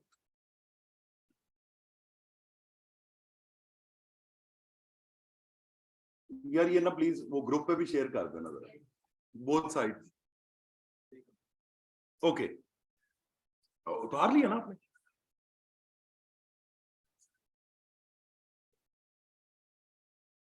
क्या हो गया?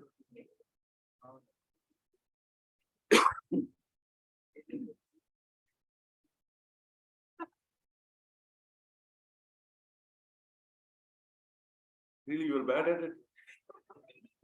What? What job is it? Oh, a female is bad at taking pictures. Yes, yes, they are. They take like 200 of them, and one of them is on the Facebook, and it's a random one. अच्छा बच्चों, ये एक छोटी सी example है हमारे पास। इसमें ये वाली इंफॉर्मेशन अभी इग्नोर करें, सिर्फ ऊपर वाली 2-3 लाइनें इनको पढ़े और मुझे बताएं कि एज्यूमिंग कि ये बाप बेटी दोनों राजी हैं गिफ्ट लीफ लगाने के लिए। मुझे बताएं गिफ्ट लीफ वगैरह लगाकर बाप के लिए कोई गेन बचता है तो कितना बचता है, और बेटी के लिए नई बेस कॉस्ट क्या बनती है, इतना करें फिर मैं आपके साथ आता हूं। मेरे बदल जल्दी करें, 10:47 हो गया।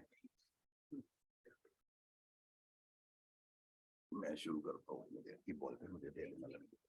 नहीं मैं नहीं, तुम आहिस्ता आहिस्ता मुझे पिंक पे लेके गए।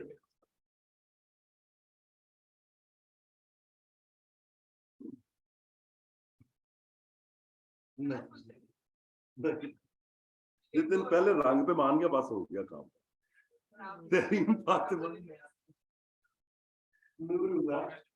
रीज असलम, खदीजा अफजाल, मोहम्मद फैजान, अलीजा कुरैशी, चौधरी अब्दुल्ला अफजाल, मलिक मोहम्मद हारून, अली जमान खान, मोहम्मद हसीब अरशद, मुराद अली, मिनायत शुजा, अजान हैदर,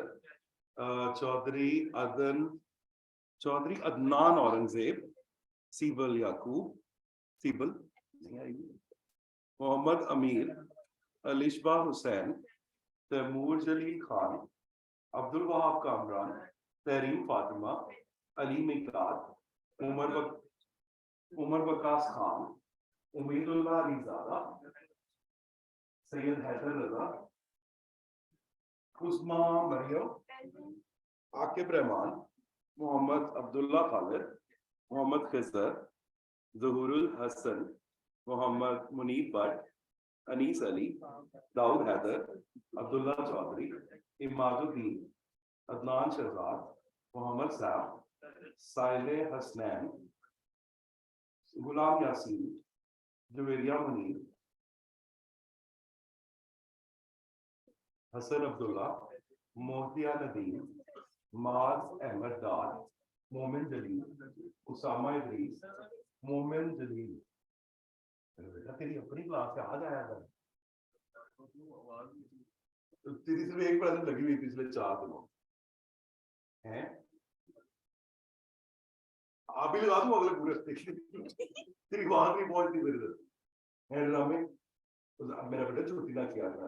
उसामा इदरीस, लाइबा शाहिद, मोहम्मद अरकम, सैयद ज़ईन, अहमद अनीस खान, मरियम ख्वाजा, हसन तैयब, हमना मुश्ताक, तैमूर रजा, सना फहीम,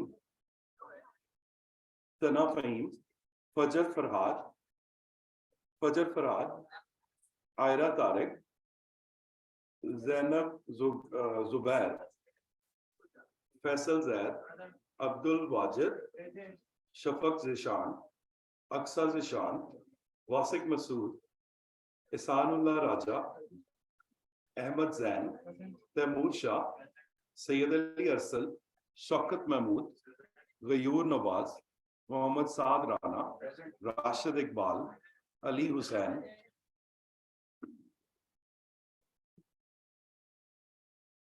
रुखशान आसिफ, मोहम्मद अब्दुल्ला 57, मोहम्मद जहांगीर,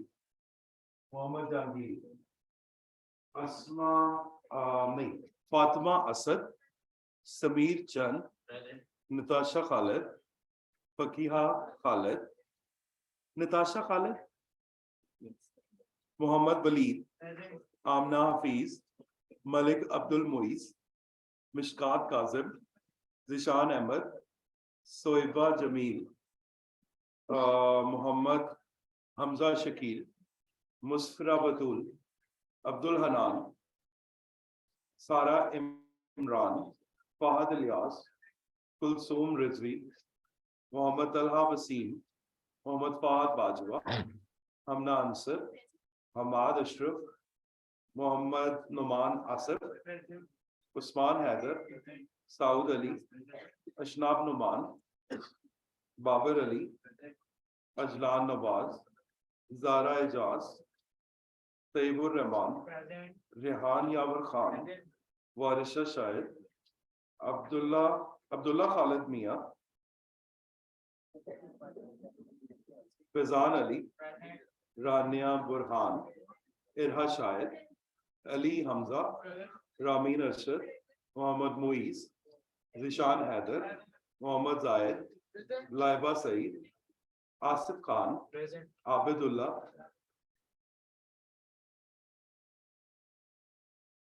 अहमद अमजद, फिजा असरार, अनीजा अहमद, मोहम्मद वली, अब्दुल राफे,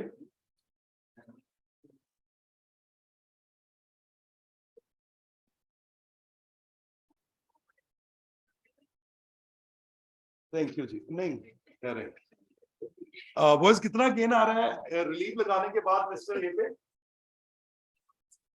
रिलीफ लगाने के बाद आ रहा है gain?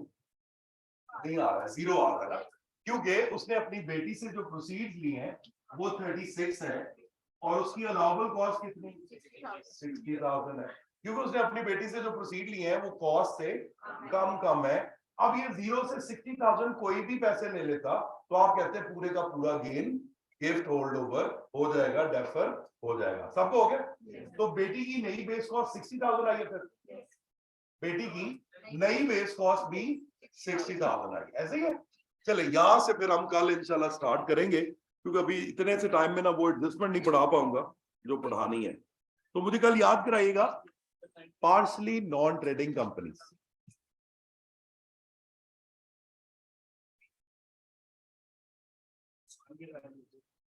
Thank you so much and Allah Hafiz.